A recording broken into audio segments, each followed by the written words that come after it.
Hello and welcome to Rhys Adventures. You join me on what is the most exciting evening I've ever had, because tonight I plan on making nettle tea. You should be able to see them in the background of the shot. Now, I've never ever made tea out of stinging nettles before. I've read about it in loads of SAS and bushcraft books over the years, but I've never put it into practice. And I've come back from today. I've been up since 5:30. It's now 8 o'clock. It has been a terribly long day, and I'm thinking, what is going to give me a bit of rejuvenation? What is going to make me feel a bit better? And it might just be some nettle tea. So we've got our equipment ready for making nettle tea, or at least the first step. Anyway, we're going to need a glove. I've got quite a thick glove. This is just a cycling one. And we've got a mug as well to put our nettles in. Now, we want to fill this mug round about a third full. So we're going to give that a go. We're ready to harvest our stinging nettles. So what we're going to do is go for the leaves, and they should just come off like that. And then we're going to put them in our mug. And it's pretty simple, to be honest. This might take a while to do, but I reckon we should get there. Now, stinging nettles are commonly found where there's quite a lot of disturbance and human activity. Now, this is it's a private lane which I live down, but there's a lot of people that sort of walk their dogs up and down here, so stinging nettles do get spread quite easily, but a lot of people don't know that. Stinging nettles are a brilliant indication of human activity in an area. If you see a lot of stinging nettles, there's a good chance that the footpath which you're currently walking on is very, very well walked. Right, I'm going to pick a few more of those and then we'll get on to the next stage. So, we're ready to make our nettle tea. We've got the nettles, we have got some water, which is out of shot. We've got our water, and we've also got our camping stove as well. And that is the key element in making any cup of tea, is having it nice and warm. So what we'll do is we will light the stove so we can get that going. They're really easy to light these jet boil. I do love to use them. There we go. So that is lit now. Then what we're going to do is take our third cup of nettles and empty them into our saucepan. There and there.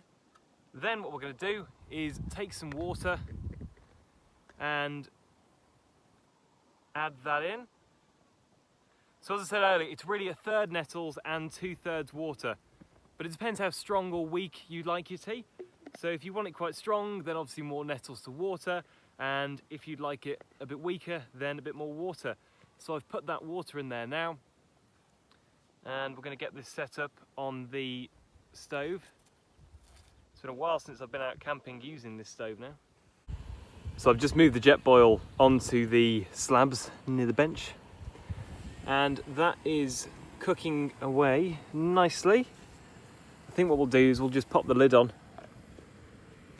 for a bit, and it should just heat up a bit faster. So as you can see, it's just simmering away in there very slowly. I don't want to overcook it. We've had a couple of issues with the stove. I haven't used it in about 6 months, which hasn't really helped my case.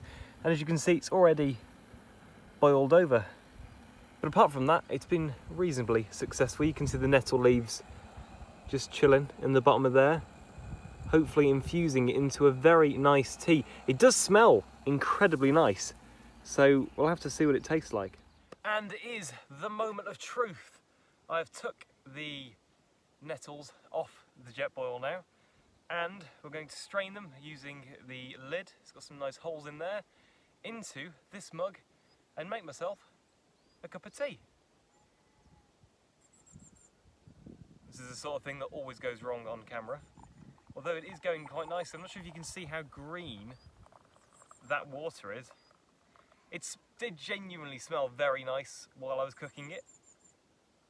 So I'm not sure we've quite got the ratio right. I've got about 2/3 of a cup of tea in here, but it looks and smells brilliant. So that is the colour of the nettle tea.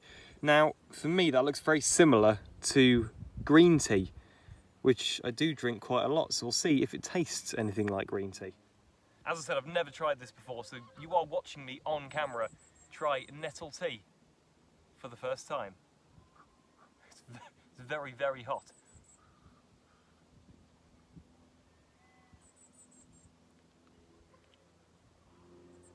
You know what, it's not bad.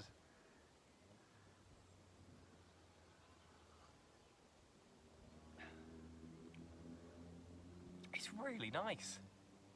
I am well chuffed with that. We've got the, as you can see, we've got the stinging nettle leaf still just in the bottom of there. You can eat those apparently once you've finished boiling them, although I'm not feeling quite that daring tonight. But that is awesome. I think the best thing about it is that I've come up the lane, I've picked the nettle leaves myself and made a cup of tea. Before tonight, the only way I've made a cup of tea is out of a tea bag bought from a shop, and it can be done by just picking plants off the lane. I can't get enough of this stuff. I would really, really recommend doing this. It's been so much fun just to come up here after a long day and make a mug of nettle tea. I might even take some nettles down with me and do this back at home in the mornings. It's brilliant as a detox, it's really good for your body, and it's well worth doing. The one thing I have read about nettle tea is you shouldn't drink it in massive volumes if you start drinking it.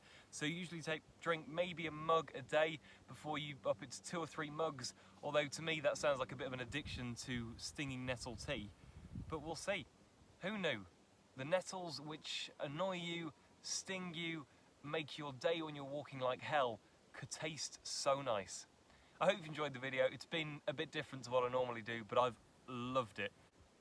I'll see you next time.